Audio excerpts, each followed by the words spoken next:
RTV ప్రేక్షకులకు విజ్ఞప్తి, మీ mobile ఫోన్లలో ఆర్టీవీ లైవ్ యాప్ ఉంటే వెంటనే అప్డేట్ చేసుకోండి. ఎవరైనా అప్డేట్ చేసుకోకపోయి ఉంటే కనుక వెంటనే అప్డేట్ చేసుకోండి. ఎందుకంటే లేటెస్ట్ ఫీచర్స్తో మీ ముందుకు వచ్చింది అత్యంత వేగంగా తాజా సమాచారాన్ని అందించేందుకు. ఒకవేళ ఎవరైనా ఇంతవరకు డౌన్లోడ్ చేసుకోకపోయి ఉంటే వెంటనే ఆర్టీవీ లైవ్ యాప్ని డౌన్లోడ్ చేసుకోండి. లింక్ డిస్క్రిప్షన్లో ఉంది.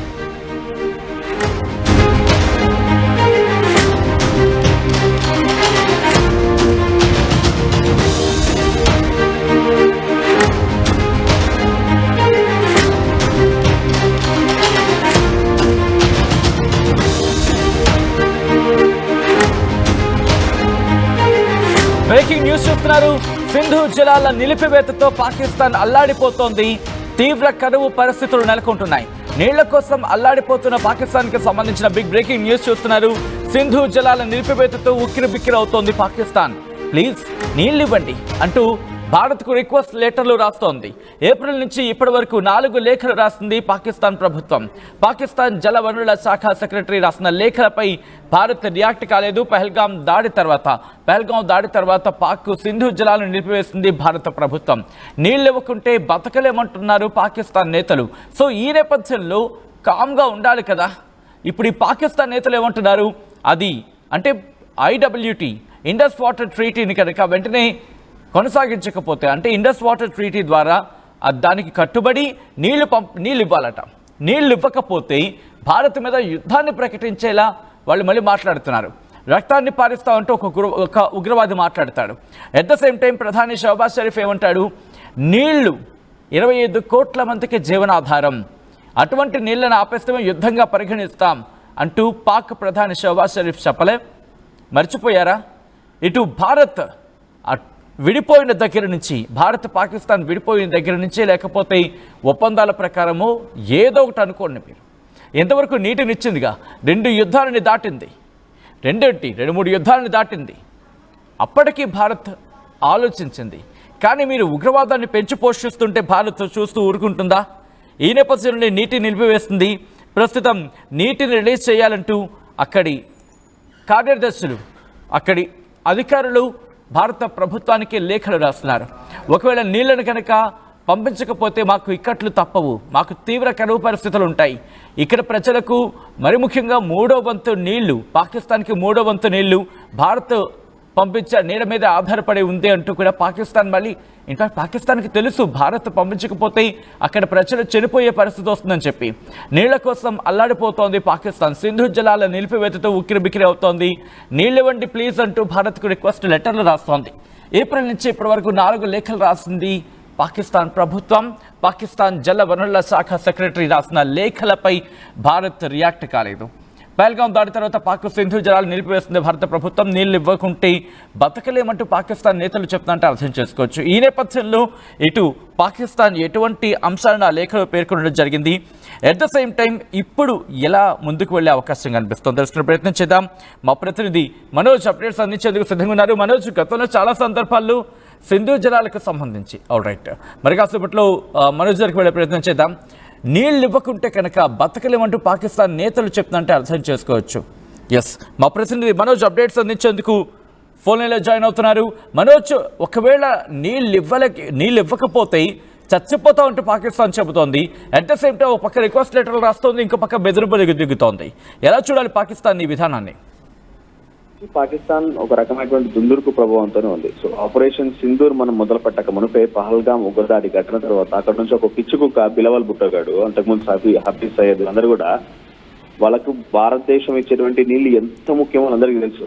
అందుకే మేము ఏదో మేకపోతుగా అంటే వాళ్ళు ఏమంటారు, మేము అహంకారంగా తీసుకుంటామంటే ఒక దూరంతో దుందుర్కు ప్రభావంతో వెళ్తున్నారు. సో మన ప్రధాని మనం చెప్పేంటే blood and water cannot flow through one thing.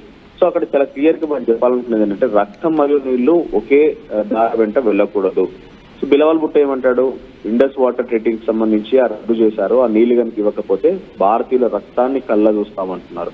తర్వాత హఫీజ్ సయ్యద్ అంతకు మునిపే మన భారత ప్రభుత్వం కొన్ని డ్యామ్ నిర్మించాలని, చిన్నాబ్ రివర్ పైన లేకుంటే వాళ్ళకి కేటాయించిన కొన్ని రివర్స్ పైన మనకు కూడా కొన్ని వినియోగించుకోవాలి నీళ్ళని చెప్పి ఒక డ్యామ్ నిర్మించాలన్న ఆలోచన తలపెడితేనే మోదీని హెచ్చరించి మాట్లాడుకొచ్చారు హఫీజ్ సయ్యద్. తాజాగా ఈ ఆపరేషన్ సింధూర్ కంటే ముందు ఒకసారి లెటర్ వచ్చింది ఆల్రెడీ అక్కడ నుంచి ఇరిగేషన్ అక్కడ ఉన్నటువంటి వాటర్ రిసోర్స్ సెక్రటరీ దగ్గర నుంచి రిక్వెస్ట్ చేస్తూ మా దగ్గర సింధు ప్రావిన్స్ లో పంజాబ్ ప్రావిన్స్ లో పెద్ద ఎత్తున ఈ నీళ్లపై ఆధారపడి ఉన్నాం 21 కోట్ల మంది జనాభా ఏకంగా ప్రెసిడెంట్ షెహబాజ్ షరీఫ్ చెప్పుకొచ్చారు ప్రధాని మాకు పెద్ద ఎత్తున నీళ్ళు అవసరం 21 కోట్ల మంది జనాభా ఇక్కడ అంతా కూడా ఆ నీళ్లపై ఆధారపడి ఉన్నారు ఇక్కడ అగ్రికల్చర్ బేస్ దానిపై ఆధారపడి ఉంది ఇక్కడ హైడ్రో ఎలక్ట్రిసిటీ పవర్ ప్రొడక్షన్ అక్కడ దానిపై ఆధారపడి ఉంది ఇండస్ట్రీస్ పంజాబ్ ప్రావిన్స్ అత్యధికంగా ఇండస్ట్రీస్ ఉన్నాయి ఆ ఇండస్ట్రీస్ అన్ని కూడా ఇండస్ వాటర్ పైన ఆధారపడి ఉన్నాయి సో మీరు దాన్ని నిలిపివేస్తే డెఫినెట్ గా అంతకంతకు ప్రతీకారంగా మేము దాళ్ళకు పాల్పడతామని చెప్పి షెహబాజ్ షరీఫ్ హెచ్చరిక జారీ చేశారు రిక్వెస్ట్ కాదు ఆ తర్వాత కొన్ని రిక్వెస్ట్లు వచ్చాయి సో బిఫోర్ ఆపరేషన్ సింధూర్ ఒక రిక్వెస్ట్ వచ్చింది ఆపరేషన్ సింధూర్ తర్వాత కూడా ఒక 3 రిక్వెస్ట్ వచ్చింది ఇప్పటి వరకు 4 లెటర్స్ వచ్చినట్టు తెలుస్తుంది ఆన్ ఆఫ్ అఫీషియల్ గా సో ఈ 4 లెటర్స్ కూడా మినిస్ట్రీ ఆఫ్ ఎక్స్టర్నల్ అఫైర్స్ కి చేరాయి కానీ ఇక్కడ ప్రభుత్వం ఒకటే చెప్తోంది వాళ్ళు ఇంకా మన పైన దాడులు చేసి మన నీళ్లు తాగి మన భిక్ష ద్వారా వారు బతికి ఏకంగా మన పైన దాడులు చేయాలన్నటువంటి ఒక దురుద్దేశంతో ఉన్నారు కాబట్టి పరిస్థితి ఇచ్చే ప్రసక్తి లేదని చాలా క్లియర్ గా 1960 ఆ అగ్రిమెంట్ ని రద్దు చేసేసింది సో ఇన్ఫాక్ట్ వీళ్ళు ఇక్కడే కాదు వరల్డ్ బ్యాంక్ దగ్గర కూడా వెళ్ళారు వరల్డ్ బ్యాంక్ దగ్గరికి వెళ్ళి గతంలో మీ యొక్క సమన్వయంతో మీరు కుదిర్చినటువంటి ఆ మధ్యవర్తిత్వంతోనే మా 2 దేశాల మధ్య అగ్రిమెంట్ జరిగింది ఇప్పటి వరకు ఇండస్ వాటర్ లాంటి ఒక అగ్రిమెంట్ ఎక్కడ కూడా లేదు అమెరికా మెక్సికో దేశాల మధ్య కూడా ఒక అగ్రిమెంట్ ఉండేది కానీ with in short time break అయిపోయింది చాలా దేశాల మధ్య ఇటువంటి సత్సంబంధాలను కొనసాగించే అవకాశం ఉన్నప్పటికీ ఇక్కడ కూడా కంటిన్యూ చేయలేదు కానీ భారతదేశం మాత్రమే అదొక దయ్యాల దేశం పాపిష్టి దేశం అయినప్పటికీ ఆ పాకిస్తానీలకి నీళ్లు అందాలి కదా అనే ఒక ఆలోచనతో మన దగ్గర నీళ్ళని వాళ్ళకి అందించే ప్రయత్నం అగ్రిమెంట్ ఎన్ని దాడులు జరిగిన పార్లమెంట్ పై దాడి చేసినా ముంబై అటాక్ చేసినా హైదరాబాద్ లాంటి చోట్ల బాంబ్ బ్లాస్ట్ చేసినా మన ఆర్మీ జవాన్ చంపినా కూడా కంటిన్యూ చేసింది బికాజ్ వాళ్ళు కూడా మనుషులే కదా ఆలోచనతో కానీ ఎప్పుడైతే సివిలియన్స్ టార్గెట్ చేసుకుని కూత కోసారో ఈసారి డెఫినెట్ గా రిటిలేషన్ ఇవ్వాల్సిన అవసరం ఉందని చెప్పి నీళ్ళని బంద్ చేయడం జరిగింది సో ఇప్పటి వరకు 4 లేఖలు వచ్చాయి 4 లేఖలు కూడా రిక్వెస్టింగ్ మోడో అట్ ది సేమ్ టైం కొంత అగ్రెసివ్ మూడ్ లోనూ వాళ్ళు లెటర్లు ఇస్తున్నారు కానీ ఎట్టి పరిస్థితుల్లో ఇచ్చే ప్రసక్తి లేదని మాత్రం మన ప్రభుత్వం క్లియర్ గా ఇంటెన్షన్ గా ఉంది అట్ ది సేమ్ టైం ఇవ్వకపోగా ఇప్పటి వరకు ఆ నదుల దగ్గర ఇక్కడ కూడా డ్యామ్లు కానీ లేకపోతే మనం వినియోగించుకునే విధంగా ఎటువంటి కన్స్ట్రక్షన్స్ తెలియదు కానీ ఇప్పుడు ఒక డిపిఆర్ త్వరలో సిద్ధం కాబోతోంది సో 12 కిలోమీటర్స్ టన్నెల్ ఏర్పాటు చేయబోతున్నారు 200 కిలోమీటర్స్ లాంగ్ ప్రాజెక్ట్ ఏర్పాటు చేయబోతున్నారు హర్యానా పంజాబ్ ఢిల్లీ ప్రాంతాల్లో ఇక్కడ మరీ ముఖ్యంగా ఫస్ట్ టైం సో అంటే మనోజ్ అంటే ఆ వాటర్ గురించి మనం మాట్లాడుకున్నాం ఇప్పుడు వాళ్ళు ఏమంటారంటే కనుక అయితే అందితే జుట్టు అందకపోతే కాళ్ళు అనే చందం ఇక్కడ వీళ్ళ దగ్గర కనిపిస్తోంది సో ఇప్పుడు నీళ్లు కనుక మనం విడుదల చేయకపోతే ఇంకోసారి వీళ్ళు దాడికి దిగే అవకాశం ఉందని ఎందుకు ఈ ప్రశ్న సంధిస్తున్నానంటే గతంలో వాళ్ళు అన్నారు ఒకవేళ నీటిని కనుక రిలీజ్ చేయకపోతే దాన్ని యుద్ధంగా మేము పరిగణిస్తామని చెప్పి ఎగ్జాక్ట్లీ వాళ్ళు మొదటి నుంచి చెప్తుంది అదే ఏకంగా నీళ్లు ఇవ్వకపోతే భారతీయులను చంపేస్తాం వాళ్ళ రక్తాన్ని కళ్ళ చూస్తాం అనడం ఏకంగా మోదీని సైతం హతమారుస్తామన్నటువంటి హెచ్చరికని అక్కడ ఈ లష్కర్ తోయిబాకు సంబంధించి చీఫ్ హఫీజ్ సయద్ గారు చెప్పుకొచ్చారు సో వీళ్ళంతా ఒకటే వాళ్ళు నీళ్ళు ఇవ్వకపోతే వాళ్ళ ప్రాణాలు పోతాయి ఇప్పటికే మీరు గమనించండి ఖరీఫ్ సీజన్ లో వాళ్ళకు చేతి దాకా వచ్చిన పంటకి చివరిగా ఒక నీటి చుక్క లేకపోయేసరికి దాదాపు ఒక పంట మొత్తం ఎండిపోయింది ఒక్కసారి గతంలో ఇప్పుడు మన సాటిలైట్ దృశ్యాలు కనుక గమనిస్తే ఒక్క చుక్క నీరు లేదు కనీసం ఒక్క చుక్క నీరు కూడా లేదు ఇప్పుడు ఇంకొక ఇంట్రెస్టింగ్ థింగ్ ఏంటంటే సచిన్ మనం ఇండస్ వాటర్ రద్దు చేస్తామని చెప్పినప్పటికీ కొన్ని సందర్భాల్లో అటాకింగ్ మోడ్ కోసమో లేకపోతే మన దగ్గర స్టోరేజ్ ఫెసిలిటీ లేకపోవడం కోసమో చిన్న రివర్ వాటర్ ని మనం వదిలేసాం సో కొన్ని సందర్భాల్లో కొన్ని వాటర్ అయితే వాళ్ళు వెళ్ళిపోయాయి ఆపరేషన్ సింధూర్ ముందు సింధూర్ తర్వాత కూడా కొన్ని సందర్భాల్లో 1-2 గేట్లు ఎత్తడం ఆ వాటర్ ఫ్లో ఎందుకంటే హైయెస్ట్ ఇండియా నార్త్ ఇండియాలో పెద్ద ఎత్తున వర్షాలు కురవడంతో ఆ నదీ ప్రవాహం ఎక్కువగా అయిపోయింది కొన్ని నీళ్లు వదిలేసాం కానీ ఇప్పుడు మాత్రం చాలా స్ట్రిక్ట్ గా ఆ వాటర్ ను కూడా చుక్క నీటి కూడా వదిలేయకుండా ఏర్పాట్లు చేయాలని భారత ప్రభుత్వం ఆలోచన చేస్తోంది మీరు అంటున్నట్టుగా వదిలేకపోతే యుద్ధమే ఇవన్నీ మాట్లాడుతూనే మళ్ళీ వాళ్ళు ఏం చేస్తున్నారంటే మన దగ్గర operation Sindoor out reach exercise అని చెప్పి ఎంపీల బృందాన్ని మనం వివిధ దేశాలకు పంపించి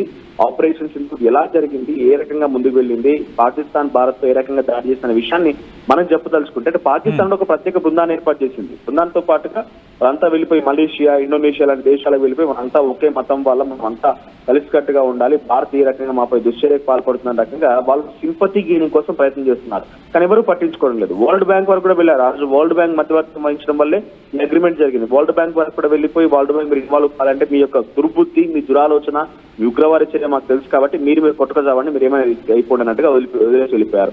ఇప్పుడు డొనాల్డ్ ట్రంప్ కూడా చెప్పుకొచ్చారు, ఇరు దేశాల మధ్య ట్రేడ్ టాక్స్ చేయడం వల్లే యుద్ధంకి సంబంధించి కొంత ముగింపు పలకడం జరిగిందని చెప్పి.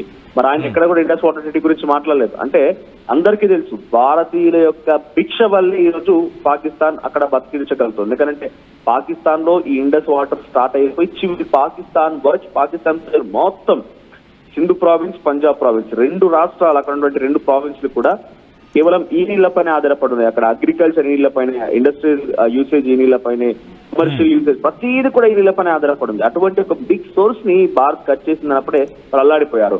ఇప్పుడు కూడా ఇండస్ వాటర్ ట్రీటీకి సంబంధించి ఈ యొక్క నీళ్లను మళ్ళీ వదిలేయకపోతే యుద్ధం చేస్తామనంటే డెఫినెట్ గా డైరెక్ట్ గా యుద్ధం చేయకపోవచ్చు. ఎందుకంటే ఆల్రెడీ వాళ్ళు ఒకసారి ఆపరేషన్ సింధూర్ ద్వారా మనం చేసినటువంటి యాక్టివిటీస్ చూసారు.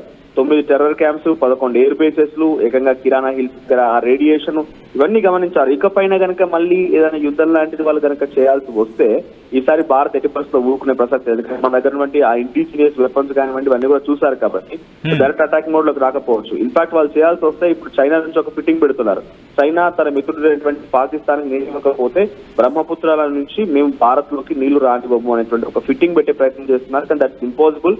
బ్రహ్మపుత్ర నీళ్ళని మనకు రాకుండా అడ్డుకోగలుగుతారేమో, మనకు రాకపోతే బంగ్లాదేశ్ కు రావు, చైనా మిత్రులు బంగ్లాదేశ్ కూడా నీళ్లు రావు కాబట్టి అది ఆపే ప్రసక్తి లేదు. బట్ కొంత అనేకమైన స్టోరీస్ దీని చుట్టూ నడిపించే ప్రయత్నం చేస్తోంది పాకిస్తాన్ వల్ల అతిశక్తి లేదు. బట్ ఇదే అంశానికి సంబంధించి పాకిస్తాన్ చట్టసభల్లో కూడా చర్చకు వచ్చింది. ఒకసారి చట్టసభల్లో వాళ్ళు ప్రశ్నిస్తున్న తీరు, వాళ్ళ అపోజిషన్ పార్టీస్ కావచ్చు, వాళ్ళు ప్రశ్నిస్తున్న తీరు ఒకసారి చూద్దాం. हम अगर ये पानी का क्राइसिस नहीं अभी सॉल्व करेंगे तो हम भूखे मर सकते हैं. उसकी वजह ये है कि इंडस बेसिन जो है वो ही हमारा लाइफलाइन है. 3/4 जो पानी हमारा आता है सर टोटल बाहर से आता है. हमारी 10 में से 9 लोग जो है ये इंडस वाटर बेसिन के ऊपर ही रिलाय करके अपनी जिंदगी बसर कर रहे हैं. 90% स्टेटिस्टिक्स के मुताबिक 90% जो हमारी क्रॉप्स हैं, जो हमारी फसलें हैं, वो इस पानी पे डिपेंड करती हैं. हमारे जितने पावर प्रोजेक्ट्स हैं, जितने डैम्स हैं, वो इसी पानी के ऊपर बने हुए हैं. तो इसलिए अगर ये हम इसको हम समझते हैं कि ये एक वाटर बॉम्ब हमारे ऊपर पड़ा हुआ है जिसको हमने डिफ्यूज करना है, इसको खत्म करना है.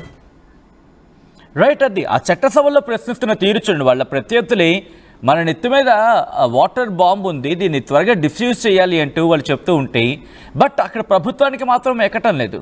వాళ్ళంత క్లారిటీగా వివరిస్తున్నారు. ఆ ఇండస్ వాటర్ ట్రీటీకి సంబంధించి త్వరగా దాని సంగతి చూడండి, లేకపోతే మన వాళ్ళు చచ్చిపోతారు. 90% దాని మీద ఆధారపడింది మన వ్యవసాయం, మన హైడ్రో ప్రాజెక్ట్స్, పవర్ ప్రాజెక్ట్స్ అన్నీ కూడా దాని మీదే ఉన్నాయి. ముందు దాని సంగతి చూడండి, దాని సంగతి చూడకపోతే కనుక నెత్తి మీద మనకు వాటర్ బాంబ్ ఉంది, దాన్ని త్వరగా డిఫ్యూజ్ చేయాలంటూ చట్టసభల్లో వాళ్ళకి అర్థమయ్యే భాషలో చెప్పినప్పటికీ కూడా వీళ్ళకి వాళ్ళ భాష వినిపించదు. వాళ్ళ ఆసిమున్నీర్ చెప్పే మాటలు, వాళ్ళ ఉగ్రవాది చెప్పే మాటలు ఇవే వినిపిస్తాయి. ఆ డీజేఎస్పీఆర్ కూడా అదే అంటాడు కదా. ఏమంటే డీజేఎస్పీఆర్ వాడు అదే డైలాగ్ వేస్తాడు. వీళ్ళందరూ ఏంటంటే ఏదో ఒక డైలాగ్స్ చెప్తే సరిపోతుందేమో. No, that's not the matter. Dialogues should be with your neighbouring country regarding terrorism, regarding Jammu and Kashmir. Kashmir, not Jammu, that's not yours. Even Kashmir is also not yours. ఒకసారి మా ప్రతినిధి మనోజ్ దగ్గరికి వెళ్ళే ప్రయత్నం చేస్తాను. మనోజ్, అఫ్కోర్స్ మీరు కూడా విన్నారు, వాళ్ళ చట్టసభలో వాళ్ళ అపోజిషన్ పార్టీసే ప్రశ్నిస్తున్నాయి, అరే మన నెత్తి మీద వాటర్ బాంబ్ ఉంది, దాన్ని డిఫ్యూజ్ చేయాలి త్వరగా మీరు అంటూ కూడా. కానీ ఎందుకు పాకిస్తాన్ ప్రభుత్వానికి పట్టింపు ఉండటం లేదు? పాకిస్తాన్ ప్రభుత్వం చట్టసభలకు అర్థమవుతుంది తప్ప అక్కడ ఆర్మీకి అర్థం కావటం లేదు, ప్రభుత్వానికి అర్థం కావటం లేదు. మనోజ్, ఇక్కడ మీరు అంటుంది క్వశ్చన్ చేస్తున్నారు. నేను చెప్పేది ఏంటంటే గతంలో మీకు గుర్తుండే ఉంటుంది బహుశా, ఎప్పుడైతే యుద్ధం మొదలైన తర్వాత నీటి ఇక్కట్లు ఉన్నాయి, మన టెర్రర్ క్యాంప్స్ ని కూల్ చేస్తున్నారు. సో టెర్రర్ క్యాంప్స్ అవి సివిలియన్స్ అని వాళ్ళు చెప్తున్నారు. సరే, ఆఫ్ కోర్స్ మనం చెప్పే ప్రకారం terror camps, air bases cool చేస్తుంటే పాక్ ప్రధాని ఉద్దేశించి పిరికి పంద, అడ్డగాడిద, లేకపోతే ఇంకా దుర్మార్గుడా, దుష్టుడా, ఈ రకాల చాలా దుర్భాషలాడినటువంటి సందర్భాలు కూడా ఉన్నాయి చాలా సార్లు. వాళ్ళ సెనేటర్స్ మొత్తం కూడా ఆ పాక్ ప్రధాని ఉద్దేశించి మాట్లాడుకొచ్చారు. ఒక క్వశ్చన్ కూడా రేజ్ చేశారు, మీరు ఎందుకు దాన్ని డిఫెండ్ చేయలేకపోయారు, ఒక్క డ్రోన్ ఒక మిసైల్ ని ఎందుకు అడ్డుకోలేకపోయారంటే, మనం అడ్డుకుంటే మనం ఎక్కడి నుంచి అడ్డుకుంటున్నామో కూడా తెలుసుకొని వాళ్ళు ఇక్కడ దాడులు చేసే అవకాశం ఉంది, అందుకే మేము అడ్డుకోలేదని చెప్పి అక్కడి Pak defence minister Khawaja Asif. So Khawaja Asif కూడా చెప్పుకొచ్చారు. అంటే అటువంటి ఒక నిస్సహాయులు, ఒక ఏమంటారు క్వాలిఫికేషన్ అని వ్యక్తులు, అసలు కనీసం వారి దేశ ప్రజల్ని వాళ్ళ గురించి ఆలోచించినటువంటి ఒక మూర్ఖులు అక్కడ అధికారులు ఉన్నట్టుగా చాలా క్లియర్ అర్థమవుతుంది. సో అపోజిషన్ పార్టీస్ వాళ్ళని పిచ్చిగా దుర్భాషలాడి మీకు చేత కాదు దద్దమ్మ అనే రకం పదాలు కూడా ఉపయోగించిన వాళ్ళు రెస్పాండ్ అవ్వడం లేదంటే వాళ్ళకి ఒకటి క్లియర్, వాళ్ళు కేవలం టెర్రరిస్ట్లే వాళ్ళ ఆయుధం, ఆర్మీ కూడా కాదు, టెర్రరిస్ట్లే వాళ్ళ ఆయుధం. టెర్రరిస్ట్ ఎక్కడికైనా వెళ్ళి దాడులు చేయగా అవసరమైతే మానవ బాంబులుగా కూడా మారిపోయి దాడులు చేయగలుగుతారు. ఆ టెర్రరిస్టులకే వాళ్ళకి సహాయం చేయాలి కాబట్టి ఎంత దూరమైన వెళ్ళడానికి సిద్ధంగా ఉంది అక్కడ ప్రభుత్వం. సో ప్రెసిడెంట్ మీరు చెప్తున్న ప్రకారంగా ఇండస్ వాటర్ సిటీకి సంబంధించి నీళ్లు వదిలిపెట్టకపోతే అక్కడ ప్రాణాలు పోతాయి, అంటే కొన్ని లక్షల కోట్ల ప్రాణాలు పోతాయి. పంజాబ్ ప్రావిన్స్ మొత్తంలో ఇండస్ట్రీస్ అన్ని కూడా దీనిపై ఆధారపడి ఉన్నాయి. సింధు ప్రావిన్స్ విషయానికి వస్తే మొన్న మధ్య సింధు ప్రావిన్స్ దగ్గర ఒక ప్రాంతానికి సంబంధించి ఎడారిగా మారినటువంటి ఆ ప్రాంతంలో ఎంతో కొంత ఈ యొక్క జలాలు వస్తాయి. ఆ జలాలని ఒక 6 కెనాల్స్ ద్వారా వివిధ రూపాల్లో దారి మళ్లించి ఆ ఎడారి ప్రాంతాలకు కూడా నీళ్లు మరలిస్తామని చెప్పేటువంటి ఒక లక్ష్యంతో బిలావల్ భుట్టో పార్టీ అక్కడ పంజాబ్ ప్రావిన్స్ లో సింధు ప్రావిన్స్ లో అధికారంలో ఉంది. అయితే అక్కడ ప్రజలంతా ఏం చేశారు, చేతుల్లో గన్నులు పట్టుకొని హోమ్ మినిస్టర్ ఇంటిని చుట్టుకొట్టేశారు. అరే నాయన, అసలు తాగడానికి చుక్క నీరు లేదు, ఇక్కడ ఒక్క చుక్క నీళ్లు రావడం లేదు, పైపెచ్చి ఇక్కడ రానటువంటి నీళ్ళని ఇంకా దారి మళ్లించడం కోసం 6 కెనాలు కడతానంటున్నామని చెప్పి ఆ గన్నులు పట్టుకొని అక్కడ హోంమంత్రి ఇంటికి ఏకంగా పంజాబ్ సింధు ప్రావిన్స్ లో హోంమంత్రి ఇంటిని చుట్టుముట్టి మొత్తం ధ్వంసం చేసుకొచ్చారు. బంగ్లాదేశ్ ఏ రకంగా అయితే ప్రధాని హౌస్ ని మొత్తం ధ్వంసం చేసి బయటకు పడేశారు, సేమ్ సీన్ రిపీట్ అయింది. కానీ ప్రతి ఒక్కరి చేతిలో గన్నే, సామాన్యమైన ప్రజలు వాళ్ళంతా ఉద్యమకారులు, నిరసనకారులు అంటున్నారు, వాళ్ళ ప్రతి ఒక్కరి చేతిలో గన్నే, చిన్న పిల్లవాడి నుంచి పెద్దవాళ్ళ ప్రతి ఒక్కరి చేత గన్నే ఉంది, ఆ గన్ను పట్టుకుని నిరసన తెలుపుతున్నారు. అంటే అటువంటి పరిస్థితి. ఇక పెద్దగా మనం దీని గురించి ఆలోచించాల్సిన అవసరం లేదు సచిన్. మీరు అంటున్నట్టుగా పాకిస్తాన్ అనేది మనపై యుద్ధం చేసే కంటే ముందు అక్కడ ప్రజలే పాకిస్తాన్ ప్రభుత్వం మీద, షహబాజ్ షరీఫ్ మీద, ఆసిఫ్ ముందరిగాడి మీద, డీజీపీ ఐఎస్పీఆర్ మీద అందరిపైన కూడా పెద్ద ఎత్తున దాడులు జరిపి వాళ్ళ యొక్క చావులు కళ్ళ చూసే అవకాశం ఉంది. మీరు గమనిస్తే ఆపరేషన్ సింధూర్ తర్వాత ఒక 1 వారం రోజుల పాటుగా కనిపించలేదు. ఆసిఫ్ ముందు ఎక్కడ పోయాడో కూడా తెలియదు. కారణం ఏంటంటే అక్కడ ప్రజలు రిట్రియేషన్ స్టార్ట్ చేస్తున్నారని చెప్పి ఒక భావన. బలూచిస్తాన్ వేరుపాటువాదం పెద్ద ఎత్తున కొనసాగుతుంది. వాళ్ళకి నీటి ఇక్కట్లు వీటన్నిటికంటే కూడా ఐడియాలజికల్ గా వాళ్ళకి సంబంధించి బలూచిస్తాన్ వేరుపాటువాదం ముఖ్యం. సో ఎటు చూసినా కూడా అక్కడి లోపల ప్రజలే పాకిస్తాన్ కి, ప్రభుత్వానికి, షహబాజ్ షరీఫ్ కి, ఆసిఫ్ మునీర్కి చుక్కలు చూపించే అవకాశం ఉంది. చుక్క నీరు కూడా లేదు. ఖరీఫ్ సీజన్ పంటలు మొత్తం ఎండిపోయాయి. రబీ సీజన్ కి రేపటి రోజున భవిష్యత్తు కాలంలో పంటలు వేయాలన్నా కూడా ఎంతో కొంత నీళ్ళపై ఆధారపడాల్సి ఉంటుంది. అటువంటి సిచ్యువేషన్ లేదు. పైపెచ్చు భారతదేశం పెద్ద ఎత్తున అక్కడ డ్యామ్ నిర్మించడం సిద్ధమవుతోంది. కొన్ని యమునా నదుల జలాల్లో కలపడానికి కొన్ని సిద్ధమవుతున్నాయి. గంగా నది జలాలు కలపడానికి ఇంకొన్ని డ్యామ్లు కట్టడానికి సిద్ధమవుతున్నారు. సో ఏదేమైనా ఒక్క చుక్క నీరు కూడా వదే ప్రసక్తి లేదని చెప్పి చాలా కలకంగా చెప్పారు. ఇంప్లిమెంట్ కూడా చేయబోతున్నారు. రైట్ మనోజ్, మొత్తంగా అయితే మాత్రం ఇటు పాకిస్తాన్ నీళ్ల కోసం కట్టకట్టలాడిపోతోంది. సింధు జలాలని వెంటనే విడుదల చేయండిరా బాబోయ్ అంటూ మొత్తుకుంటోంది. భారత్ను కాళ్ల బేరానికి వచ్చే ప్రయత్నం చేస్తోంది. సింధు జలాల నిలిపివేతతో పాకిస్తాన్ తీవ్ర కరువును ఎదుర్కొంటోంది. నీళ్ల కోసం అల్లాడిపోతున్నారు పాకిస్తాన్ ప్రజలు. సింధు జలాల నిలిపివేతతో ఉక్కిరిబిక్కిరవుతున్నది అక్కడి ప్రభుత్వం కూడా. ప్లీజ్ నీళ్ళివ్వండి అంటూ భారత్ను రిక్వెస్ట్ చేస్తూ లెటర్లు రాస్తోంది. ఏప్రిల్ నుంచి ఇప్పటి వరకు 4 లేఖలు రాసింది పాకిస్తాన్ ప్రభుత్వం. పాకిస్తాన్ జల వనరుల శాఖ సెక్రటరీ రాసిన లేఖలపై భారత్ ఇప్పటివరకు రియాక్ట్ కాలేదు. పహల్గాం దాడి తర్వాత పాక్ సింధు జలాలను నిలిపివేసింది. నీళ్ళివ్వకుంటే బతకలేమంటూ పాకిస్తాన్